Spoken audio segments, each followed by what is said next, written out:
Yes किरण sir का start sir. Okay आपल्या महाराष्ट्राचं लाडकं दैवत असलेल्या शिवाजी महाराजांच्या नावापुढं छत्रपती हे बिरुद लागलं.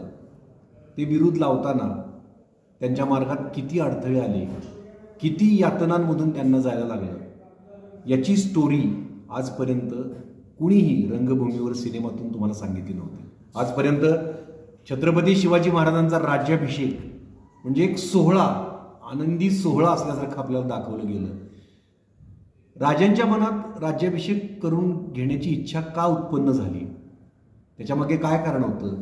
त्यांनी राज्याभिषेक करवून घेण्याची इच्छा जाहीर केली, त्यानंतर त्यांना काय काय अडचणींना सामोरं जावं लागलं, किती यातनांमधून त्यांना जायला लागलं, स्वकीयांनीच त्यांच्या काळजावर कसे घाव केले याविषयी, आणि राज्याभिषेक त्यांनी करवून घेतला या सगळ्यावर मात करून, आणि राज्याभिषेक करून घेतल्यावर त्यांना राज्याभिषेकानंतर जे अधिकार प्राप्त झाले अभिषिक्त राजा म्हणून, ते अधिकार प्राप्त झाल्यानंतर त्यांच्या मनात रयतेविषयी काय बदल अपेक्षित होते आणि ते त्यांनी कसे अंमलात आणले हे सांगणारा एक शो घेऊन मी आलोय रंगभूमीवर, the Kiran Mane show, story शिवराज्याभिषेकाची. तर ही जी स्टोरी आहे, जी आजपर्यंत तुम्ही छत्रपती शिवाजी महाराजांवर अनेक नाटकं सिनेमे बघितले असतील, पण ही स्टोरी तुम्ही कधीही बघितली नसेल, जी आपण तथ्यांसहित पुराव्यांसहित सादर करतोय, आणि सादर करताना मनोरंजनात कुठेही कमी नाही.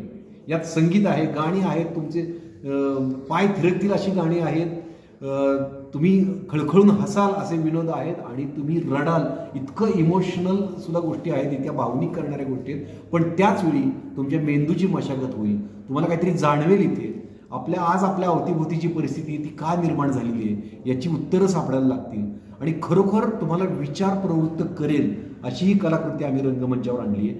त्याचे कोल्हापूर आणि पुण्यात हाऊसफुल प्रयोग झाले, आणि मी आज राजधानी साताऱ्यातल्या मातीतला एक सुपुत्र म्हणून राजधानी साताऱ्यात ही स्टोरी घेऊन आलोय.